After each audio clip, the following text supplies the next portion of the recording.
How do you feel this around the neck? I feel very uncomfortable. So these are the original chains. This cannon gun here was destined for 40 human beings. This small one? Yes, sir. And the big size of this was 100. At the edge of Lagos, where the Atlantic meets the Lagos Lagoon, lies a town wrapped in beauty and a painful past. Badagry, a town that once thrived on fishing, salt and coconut trade, but whose name would forever be etched in the dark pages of Africa's most painful history, the TransAtlantic Slave Trade. Today, Badagry stands calm, quiet even, but beneath this calm, the ground whispers the stories of millions who once walked its stands and never returned. Our ancestors who were captured from their villages, chained together, and marched down this very coast, where they were stripped of their names, their families, and their freedom. Here in Badagry, human beings were reduced to commodities, priced, traded, and exchanged like goods. A mirror for a life, a gun for two, a bottle of gin for a child. Every relic, every chain, every cracked brick in this town carries an echo of cries that once filled the night, of prayers whispered through gagged mouths, of dreams that ended before they could begin. But Badagry is more than its sorrow. It's a living monument, a teacher that refuses to let history fade. Here, the past is not buried, it is alive, in the relics of the Moby Slave Museum, in the dark walls of the Seriki Abbas's Barracoon, in the haunting silence of the point of no return. Every step through this town is a step through time, a walk through memory, pain, and resilience. Getting to Badagry is a journey of about 1 or 2 hours from Lagos mainland, depending on traffic. You can drive through the Lagos-Badagry Expressway or take a public bus from Mile 2 or CMS straight to Badagry town. Along the way, you'll pass through small coastal communities, roadside markets, and a glimpse of local life, all leading you closer to a place where history still breathes. That's alright, my too. When I was told I would have to take the from here.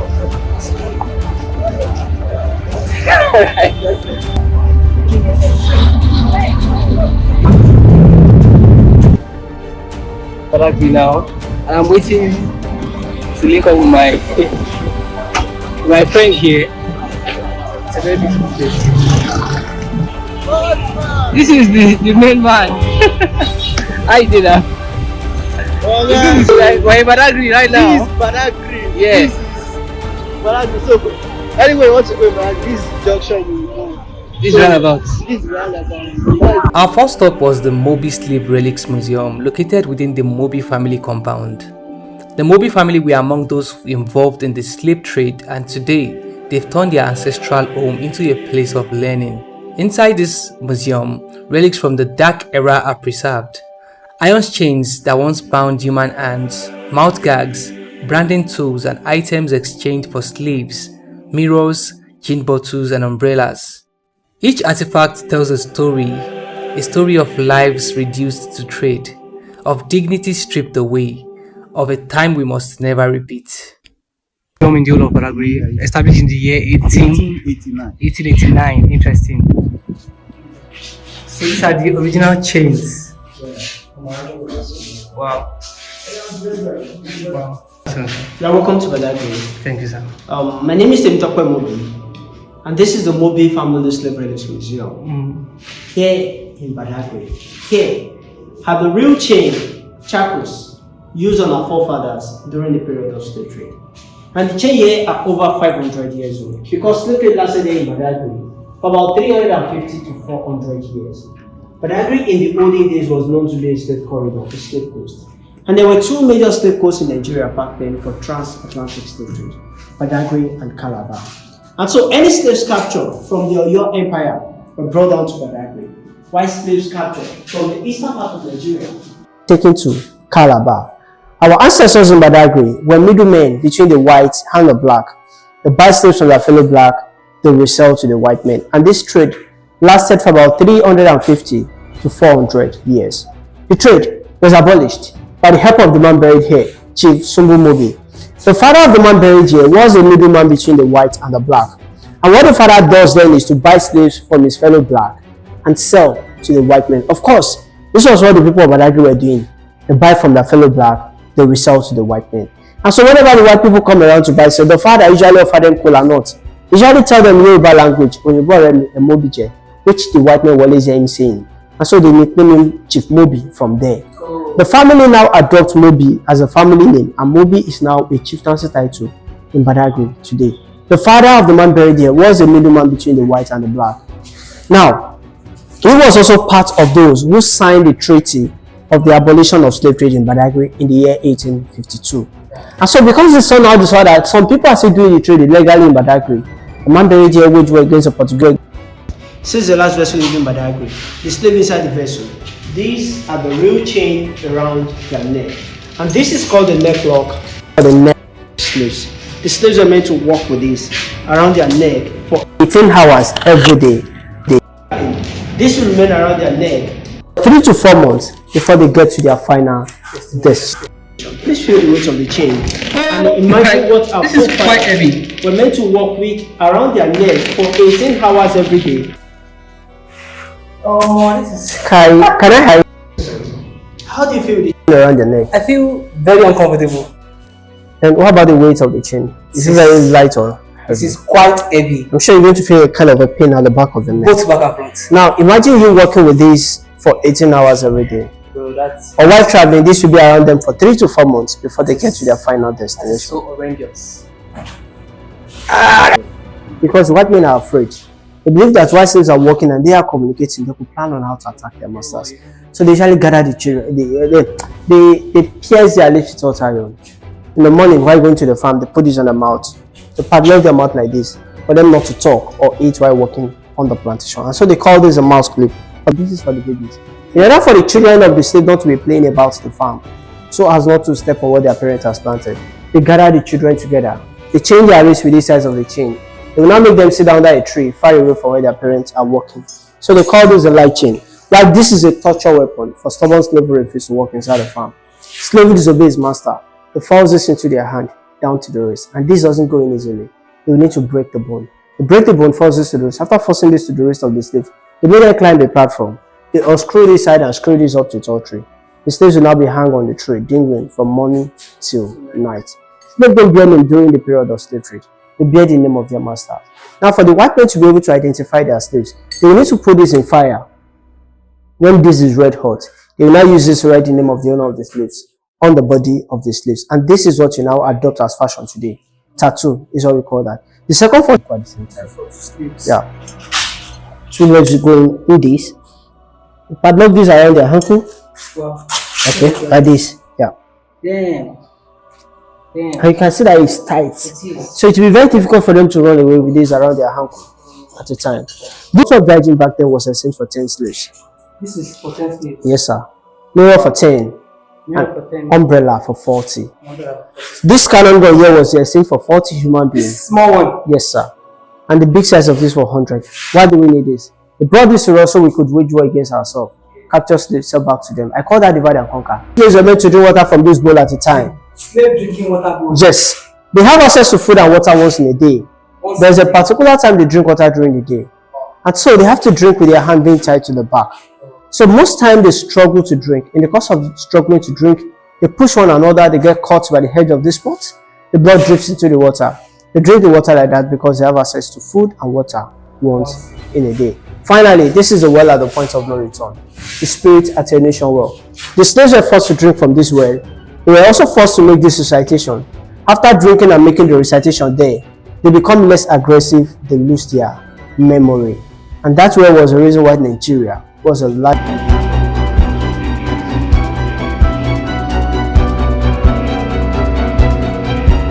To our next location, which is here. Just a few minutes away from the Mobi Slave Relics Museum stands the Seriki Abbas Slave Barracoon, a haunting reminder of captivity. Seriki Abbas Williams was once a slave himself before he was freed and returned to Badagry, where he became a middleman in the trade. Here, 40 slaves were kept each in the dark airless cells before being taken to the ships. Standing here, you can almost hear their whispers, the sounds of chains, the cries of separation. It is impossible to walk through this place without feeling the weight of history pressing on your heart. This is the last umbrella that was being exchanged for 40 human beings. Oh, this umbrella. Yes. Oh. These are some of the farm tools that they take with them. And anytime they are taking slaves to the plantation of sugarcane, they use this iron bead to bear their leaves and put mud to the point of no return, because there is no hope of coming back to this place when they get to that place. So an apartment like this is what eventually affects us. The only source of ventilation that the 40 people are going to be exposed to. So this is your 40 people. Yes. This is the monetary value we were using way back then. It's called cowries over here. And these are the gifts that was gifted to this money.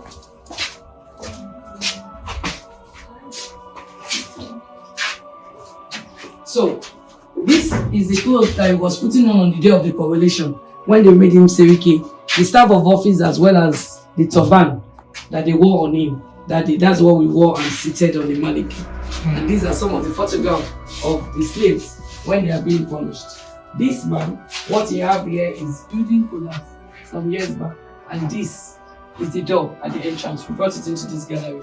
These two main people, Santos da Silva and Chief Darosha, came back as slaves with Sonim later.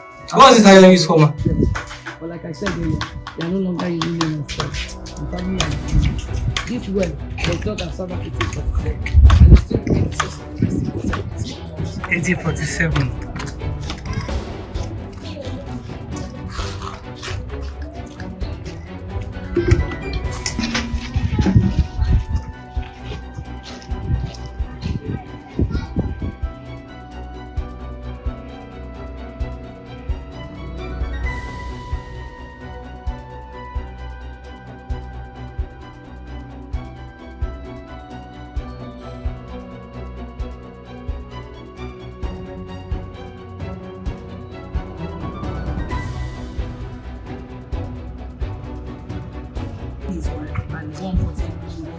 The last of his child, the one that died in 1987, was buried by the then South Africa. Today, the family prefers to use their bus as their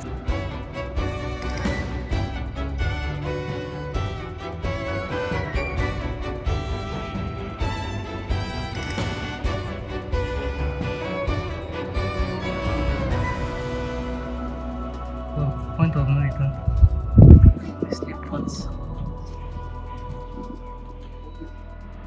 Up next, we visited the Badagry Slave Museum, a historical center preserving documents, photographs, and testimonies of the TransAtlantic Slave Trade.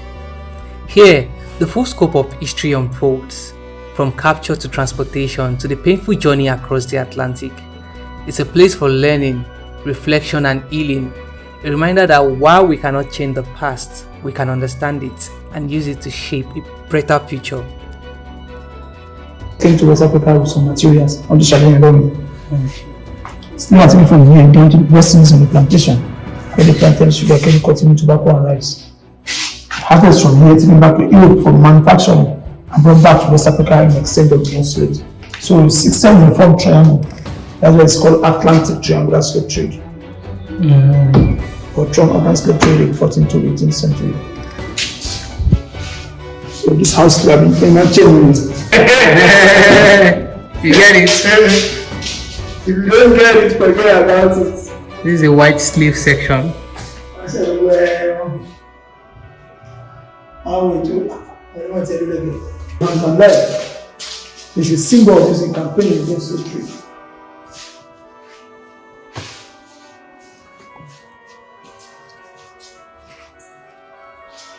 Yes. First rivers in the world, in Mali. And this is how Europeans divided West African coast into 4 coasts. So each of the coasts were named after what they found from each coast. You have Green Coast, that's Sierra Leone, Gambia, and Guinea. You have Ivory Coast, that's Cote d'Ivoire. You have Gold Coast, Ghana, and the Slave Coast is Nigeria and Benin Republic. Wow. Slave Coast. Slave Coast. That's the key on their tax to their masters, on their parents. Do not touch on me.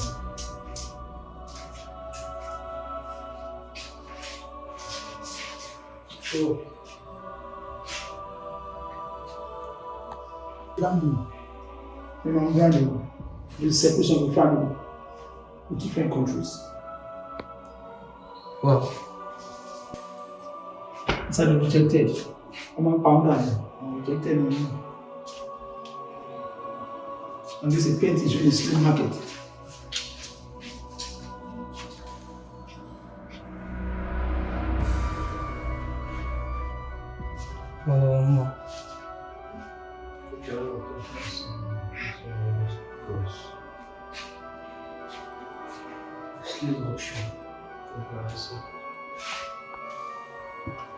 So these are the slaves were arranged, the pattern in which you are arranged when they load them on the slave ship. This is a slave ship, and this is a prototype of the slave ship.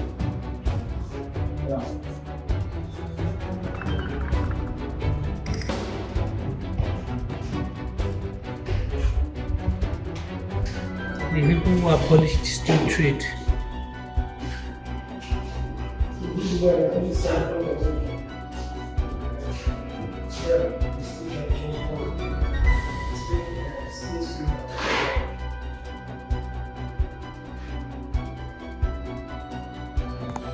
Harriet. Okay.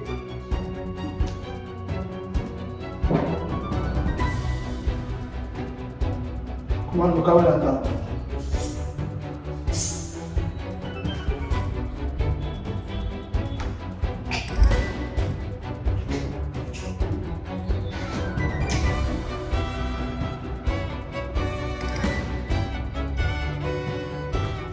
This is what? They castrate the males of the domestic slaves so they don't give birth. That's brutal. And they used to be the masters with mistresses and all of that.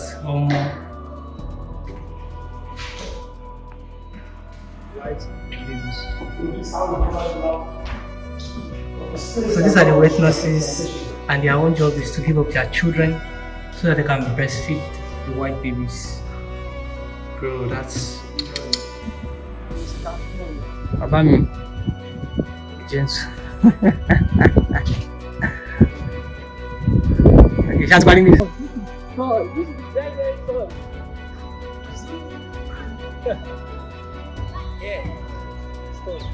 We are done with the other locations. We are heading to Point of no return. Point of no return. Point of no But we are going to return. Of course, definitely. We are going to return. We are going to go. We are going to come back. So let's go.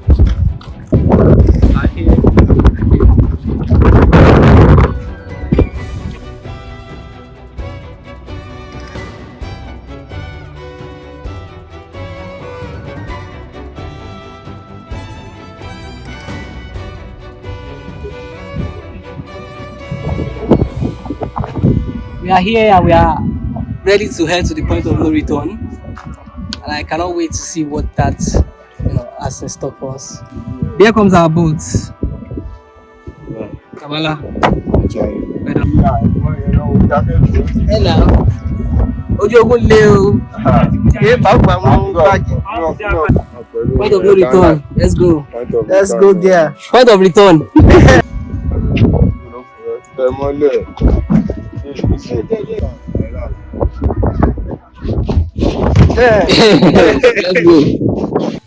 We're in a boat heading to the point of no return.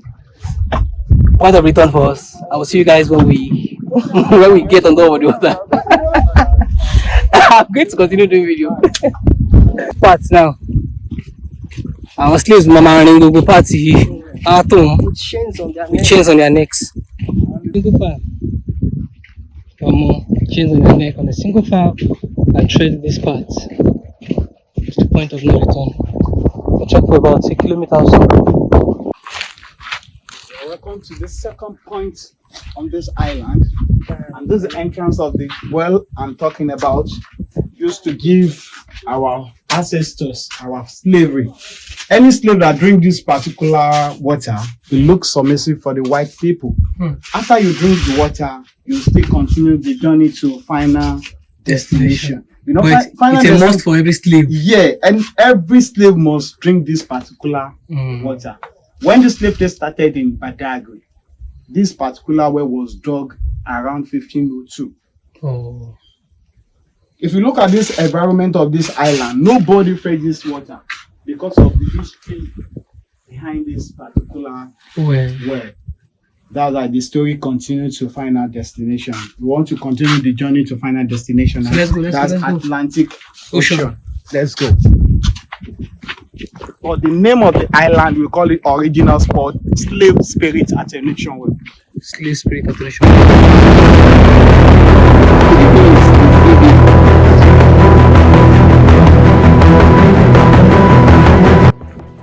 And finally, we arrived at the point of no return, the most emotional part of this journey.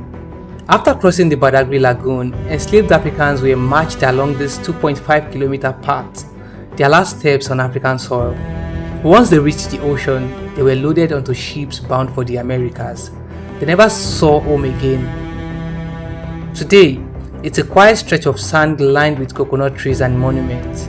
But for those who walk this path, it's a spiritual experience, a journey through time and memory.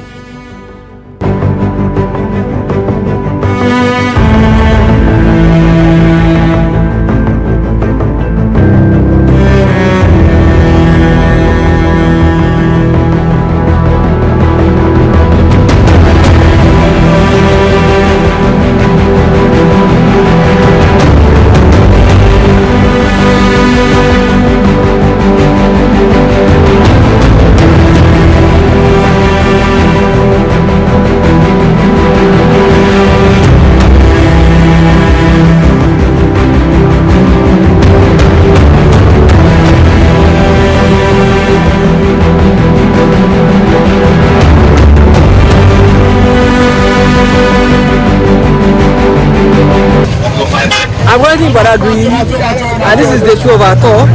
We're heading to the slave museum. Slave market. Sorry, we're heading to the slave market. Yeah, let's go. Our next stop was the Badagry slave market. This open space was once the Badagry slave market where men, women and children were auctioned for items as small as a bottle of gin or a mirror. It was here that human lives were negotiated. The marketplace of sorrow. 300 slaves are being sold every market. Every days. Yes. So here is Blekete Shrine. Blekete Shrine. It's an aquatic deity. They believe is the goddess of wind, ocean and prosperity. So before they embark on the journey to go as slaves, they perform some rituals there and sacrifice for a safe journey on the water, so that the wind will not blow the slave inside the water, so that the ocean will not sink the slave. They use something like gin, kola nut to perform those sacrifices them. Are you following? Yes, and in every shrine, we normally have a tree in front of every shrine. So after they leave there, they go under the tree to perform another rite. You know our tradition, that is when they throw kola nut down. When the kola nut is open, that means their prayer will be what? Answer to go to the water. When the kola nut is closed down, that means the journey is not what? Safe. But there's no other, the kola nut will not open. When slaves are available, they will maneuver it in one way or the other, that kola nut will open so that they can embark on the journey.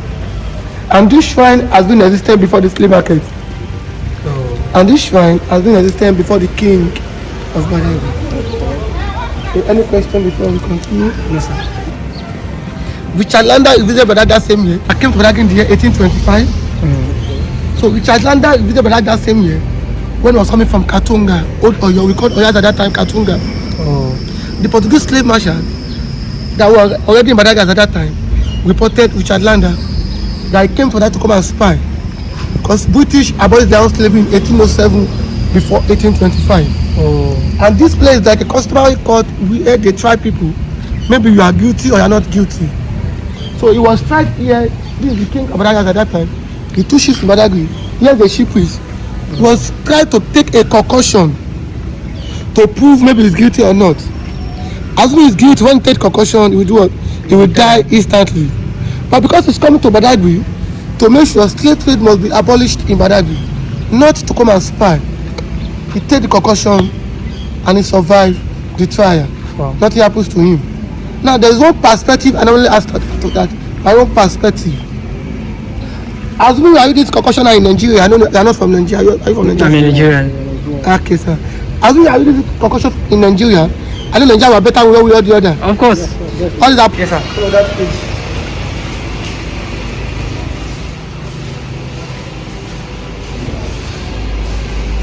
So, here is Badagry, the gallery that talks about what has happened in Badagry, the story of Badagry at large. Here is a white man called Actor, spotted in a slave ship, coming to Badagry for the first time. Here we have the king of Badagry, the king was outside. Some of the white catches in Badagry, receiving out of his colleagues that came to Badagry for the first time. Here we have some of the flags, we matter at the point of no return. You can see different flags in different countries. Yeah. I can see a slave in time. Any country that owns the slaves, we ship that slaves to that country like a market. Wow. But I one lord that led an attack at Port Novo here in 1783, led by Posse warriors. Slaves were coming to Badagry port for the first time, depending on where they are coming from. You know, we have another slave market in Calabar called Enyon Market, where 700 slaves were being sold down in Calabar, while this place is 300 slaves. So it depends on the closeness of this slave market, determine where you are taking your slaves to. Slave tunnel at Kawan quarters, one of the villages in Badagry, is underground where they store the slaves, but don't have the tunnel anymore. That's what destroyed. Badagry port entered in 1510. Wow. 8 years after the establishment of the slave market. The spirit attenuation well at the point of no return. I don't know, maybe I have been to point of no return. Like you see the well, without the slaves take the water, they lost their memory. Here is the king of Lagos, King Adela Josu, that took asylum in Badagry and committed an offense in Lagos down to Badagry. After this man left Badagry, there's a place named after this man. You remember that this man.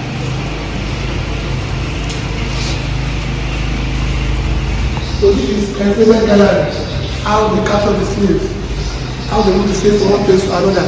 This is called sham belt and some concussion inside the calabash. The slave hunters, they put the sham belt on their waist and take some concussion inside the calabash before going for the street to go and catch them.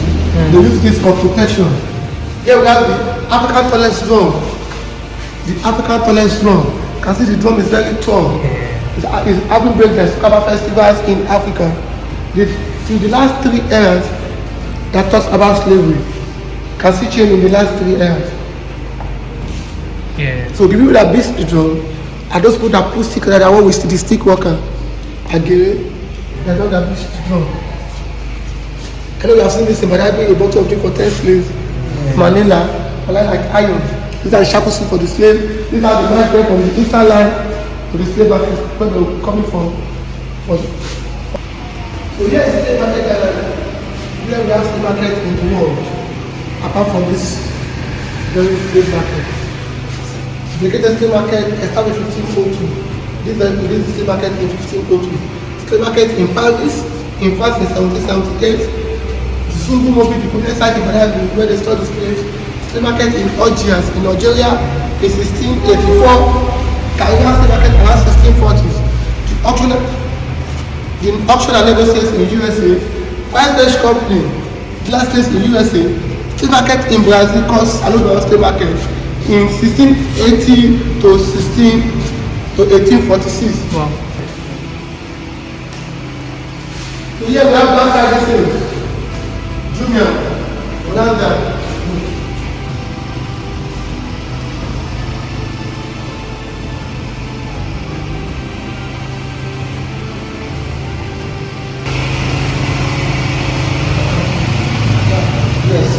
So here is the passage, the activities that are inside the ship.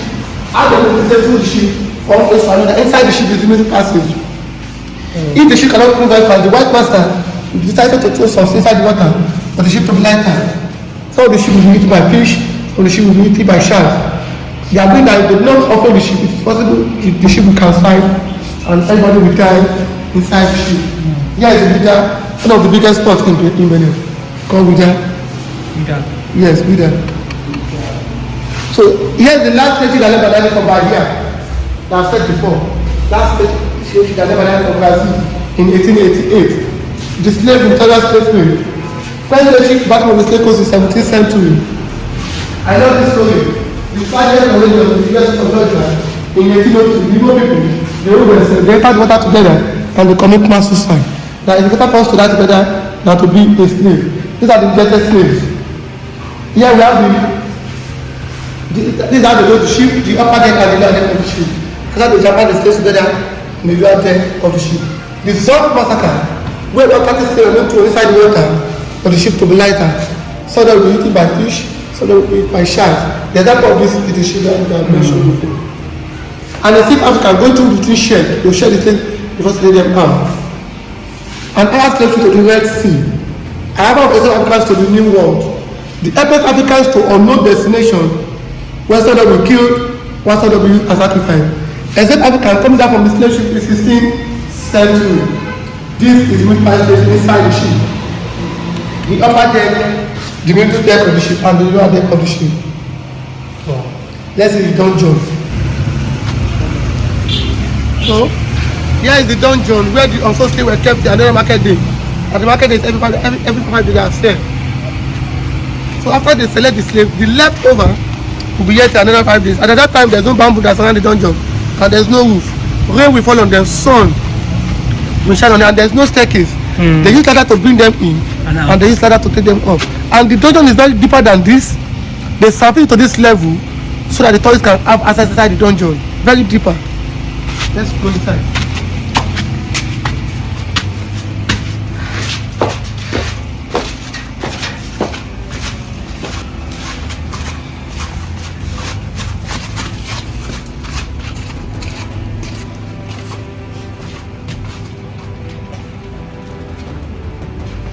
We are not using this for as an example. The leftover will be any number, they will be left another 5 days. So these are the plantation slaves. That's how they use iron on their neck. The iron will be heavy on them while they will be working on the plantation. So whenever they want to run away, the edge of the iron will be touching the tree for them not to escape from the plantation. These are the stubborn slaves. How they use iron on the head of the slaves, the iron will tighten the head of the slaves and blood will start coming out. I will not be able to cause any havoc inside the dungeon. This is the old slave. Because the slave is very calm. It's not chain on the two ends. It's not chain on the two legs. You know, his number. Can die anytime. If it's lucky, to be what? Sold out. They eat once in a day. They eat what they see. Because slaves don't have value. And see, very deeper than this. They tap into this level. They plant fire and pull sand on me. They touch to have access. Thanks for coming to Badagry, my friend. Thank you so much. Badagry is more than just a tourist destination. It's a mirror into our shared history, a place that challenges us to remember, to reflect, and to heal. The chains are gone, but the lessons remain. And as we stand on the same ground where freedom was once taken, we are reminded that our greatest duty is to protect it.